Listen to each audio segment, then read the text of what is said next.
Yo tout le monde, aujourd'hui on va analyser les 7 points clés pour améliorer son gameplay. Peu importe si t'es débutant ou pas, je te garantis ces conseils vont augmenter ton niveau de jeu. On démarre avec les agents. Tu prends 2 ou 3 agents, sentinelles, duellistes et smoke, et tu les travailles. Fais-toi plusieurs parties avec pour vraiment capter comment ils marchent. Oublie pas de mater des vidéos de pros qui jouent avec cet agent, ça aide énormément. Ça aide à saisir les combos, les moves, et ça te permettra de pouvoir jouer plusieurs rôles au cas où ton agent est déjà lock. On passe au deuxième point clé, la communication. Valo, c'est du teamplay, une bonne com, ça peut te faire gagner des rounds importants. C'est crucial car ça te permet de pas te faire surprendre et de synchroniser tes moves avec ton équipe. Partage tout ce qui est crucial, position des ennemis, les utilitaires déjà utilisés. N'oublie pas aussi de regarder ce que tes teammates font en checkant la minimap parce que souvent ils vont pas communiquer et donc ça te permet de savoir ce qu'ils font. Et n'oublie pas, c'est pas parce qu'ils n'activent pas leur micro qu'ils t'entendent pas. Donc fais tes calls et reste focus dans ta game. Le troisième point clé, ça va être la stratégie et la tactique.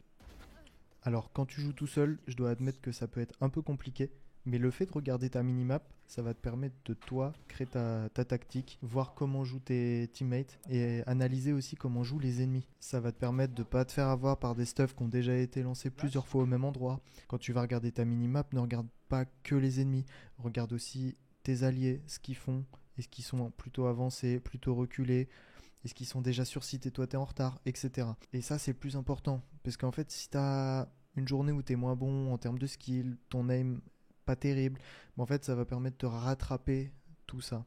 Le fait de te positionner correctement en fonction de la mini carte. Quatrième point, on va parler du crosshair placement et c'est là que tout se joue. Ça va déterminer si tu gagnes ou si tu perds le duel à 90%. Comment t'améliorer? Tu vas dans l'aire d'entraînement et tu bosses ton tir sur des cibles mobiles.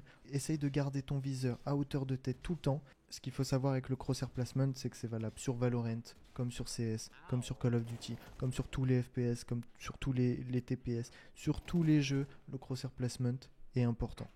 Et oublie pas de contre-strafe pour rester mobile tout en restant précis. Je ferai un tuto plus détaillé si vous voulez sur le crosshair placement, sur le counter-strafe. Mais vraiment c'est le plus important, c'est le placement du viseur, le crosshair placement. Le placer à hauteur de tête, checker tous les corners. Ne pas être naïf. Il y a un corner, faut le checker, c'est tout. Cinquième point, on va parler de l'économie.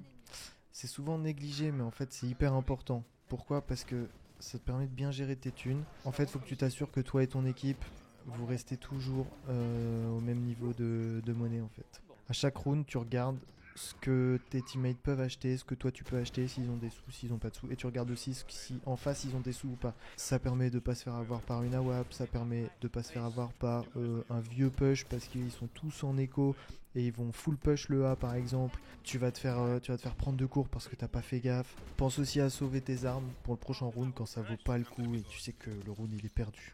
Sixième point, et un point très important, c'est l'adaptation. Être capable de changer ta strat en fonction de ce que l'adversaire fait, ça peut te donner un gros avantage. Faut que tu sois à l'affût dès les premiers rounds, faut que tu repères les habitudes des adversaires et faut que tu ajustes ton jeu en conséquence. Tu profites des pauses pour te poser la question où est-ce qu'un tel joue, où est-ce qu'un tel joue. Ça va te permettre de ne pas te faire avoir par des trappes de cypher.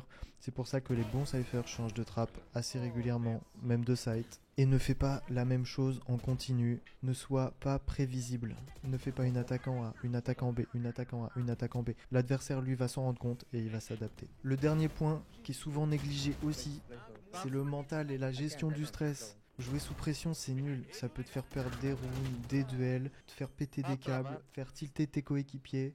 Donc, entre les rounds, même si c'est mal passé le round, tu respires un coup, tu te lèves, tu prends des pauses, même quand ça va mal. Et tu apprends de ce qui n'a pas marché.